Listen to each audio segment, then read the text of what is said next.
SeqMan Pro allows you to view small insertions and deletions in your next-gen assemblies in two ways. The first is in the SNP report, which shows single base pair insertions and deletions as indels in the type column. If I sort by type, I can group all of the indels in the SNP report. I can then look at individual insertions and deletions in the alignment view by double-clicking. In some cases, you'll see multiple indels in a row, like in this case where I have a two base pair insertion. Even though there are two bases inserted here, they still appear in the SNP report because they don't prevent the reads from aligning. To see larger insertions and deletions, we'll use the structural variation report. To open this report, go to Config, Structural Variation Report.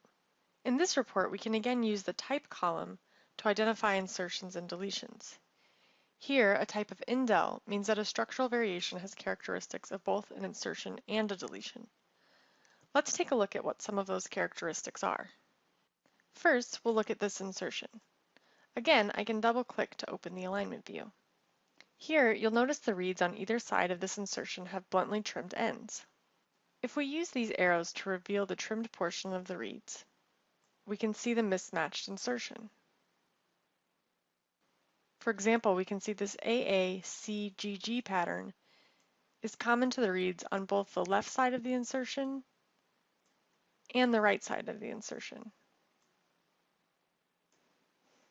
If we go back to the structural variation report, we can use the pair distance column to get more information about the insertion.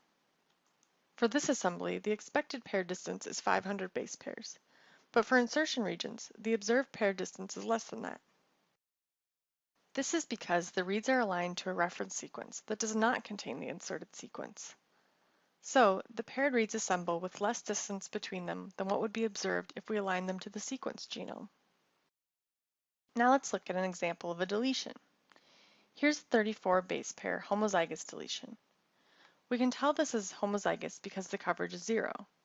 This can be seen in the alignment view, as well as in the strategy view.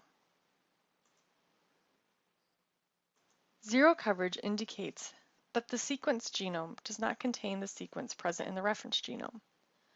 Another indicator are these split reads shown in magenta. These are reads that map to either side of the deletion, and so are split by SeqMan engine during assembly. This is another strong indication of a deleted sequence. SeqMan Pro uses the distance between the two parts of each split read to tell us the length of the deletion in the sequence genome. If we go back to the structural variation report, we can see in this case the length is 34. A final note about the structural variation report. You'll notice that some of the items are colored green. This coloring indicates that these variations meet the criteria for template splitting in DNASTAR's automated genome closure workflow. To learn more about this workflow, please see the automated genome closure video on the DNASTAR website. If you have further questions about identifying structural variations in SeqMan Pro, or to request a free trial of LaserGene, please visit our website, www.dnastar.com, or contact us at support@dnastar.com.